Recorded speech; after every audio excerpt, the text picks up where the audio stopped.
ఆళ్వారు సంస్థాన మహారాజుకి వివేకానందుడంటే చాలా ఇష్టం. కానీ ఆయన ప్రచారం నచ్చేది కాదు.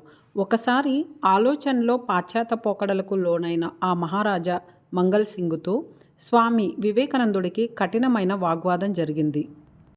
విగ్రహాలను, దేవుడి బొమ్మలను పూజించటాన్ని అపహాస్యం చేయటం మహారాజుకి అలవాటుగా ఉండేది. ఆయన దృష్టిలో అవన్నీ ఒట్టి రాయి, మట్టి, లోహంతో తయారైన బొమ్మలు మాత్రమే.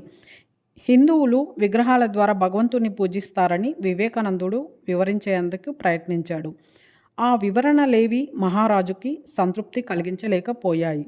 కేవలం ప్రతీకల ద్వారా ఎవరినైనా ఎలా గౌరవించవచ్చునో సంతృప్తికరంగా చెప్పాలని ఆయన స్వామీజీని అడిగారు. ఎన్ని వివరణలు ఇచ్చినా కూడా మహారాజు సంతృప్తి పొందలేదు.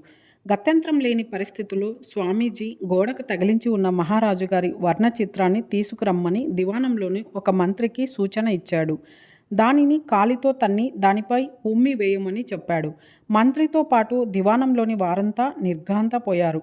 మహారాజులో ఆందోళన కలిగింది. అప్పుడు స్వామి రాజుగారి వైపు తిరిగి, ఆ వర్ణ చిత్రం స్వయంగా రక్తమాంసాలు కలిగిన మహారాజు కానప్పటికీ ప్రతి ఒక్కరికి అది తమ ప్రియతమ మహారాజు గారిని గుర్తు చేస్తుంటుందని, అదేవిధంగా ఒక విగ్రహం లేదా ఒక ఆరాధన ప్రదేశం భగవంతుని మూర్తిమత్వాన్ని, భగవంతుడి మనస్సుకి గుర్తు చేసి తద్వారా మానసిక ఏకాగ్రతకు దోహదం చేస్తుందని, ప్రత్యేకించి ఆధ్యాత్మిక జీవితపు ఆరంభ దశలో ఇది ఎంతైనా అవసరమని చెప్పాడు.